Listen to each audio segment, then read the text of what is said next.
नमस्कार जय जगन्नाथ मु सोनाली आपको स्वागत करछि मो YouTube channel interesting with Sonali को मो चैनल ले आपण माने आपण दैनंदिन जीवन किसी नीति शिक्षा और लाइफ चेंजिंग मोटिवेशनल वीडियो पाई परिबे। यदि प्रथम थर पर मो चैनल को विजिट करछन तो सब्सक्राइब करंतु। मो चैनल माध्यम रे आज युव समाज को प्रोत्साहित कर स्वावलंबी और सुंदर ओडिशा गठन मोर एकमात्र लक्ष्य। आज आम कथा हेबा कि जीवन में असंभव को किपरि संभव करवा, आशा को किपरि पूरण करवा। आज जदि मनीष बंची थाए ना किछि आशा स्वप्न नहीं बंची आ जदि से आशा स्वप्न ता आखि आगे भांगी जाए ना ताको शक्त आघात लगे। आज मु कहबी आपण केमिति आपणक आशा को पूरण करेंगे।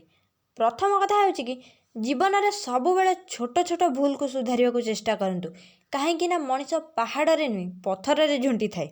जो व्यक्ति समय थाए तो निजको सुधारी दिए ना से ही जीवन में सफल हुए, कहीं नेड़ी गुड़ कोहुणी को बहीगला पर कौन लाभ हो न थाए। भूल को समय थाए तो सुधारतु, भूल सुधारे आपण छोट हो जीवेनी, भूल किसी शिक्षा पाइबे।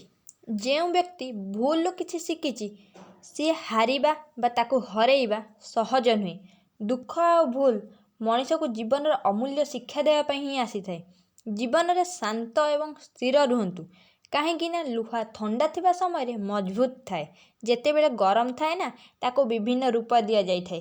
तेणु आपण जेते रागिबे लोक मैंने आपन को सेते रगेइबे। जीवन में तो गोटे लक्ष्य रखा निहाती दरकार, जेपरिक से लक्ष्य आपण को सकाळ उठिया को बाध्य करिवो, से लक्ष्य भी आपण को राति रे सोइबा को दबनी।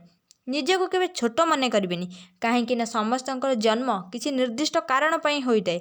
ब्लेड छोट हेले भी जहाँ करिपारे खंडा बड़ होई मध्य ताहा करिपारे नै। सबुठारु बड़ कथा हेउची विश्वास। एही विश्वास एपरि गोटे जिनिस ताहा निर्जीव पत्थर को भी भगवानकर रूप देइथे। तेणु कुहा जायछि विश्वासे मिलई हरि।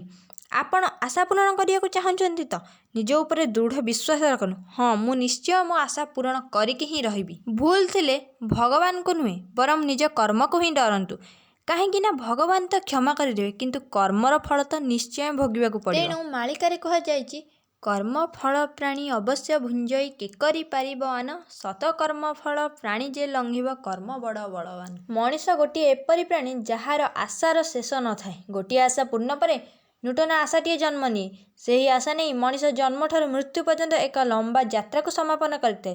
तेणु आपण मानकर आशा पूरण पई कर्म करंतु, समय आसीब आपणक आशा ही पूरण हो जिवो। आशा करुछि आजिर भिडियोटी देखिला परे आपणक आशा और आशारे रहिबनी। भिडियोटी जदि आपणक उपरे किछि प्रभाव पकाई पारिछि कमेंट बॉक्स में निश्चय कमेंट करंतु, लाइक शेयर करंतु, आम सह जोड़ी होबा पई आम चैनल को सब्सक्राइब करंतु। Educational and life changing motivational video जहाँकि आपण सर्वप्रथम पाई परिबे। भिडियोटी को एठी शेष करछि, देखा हबनी।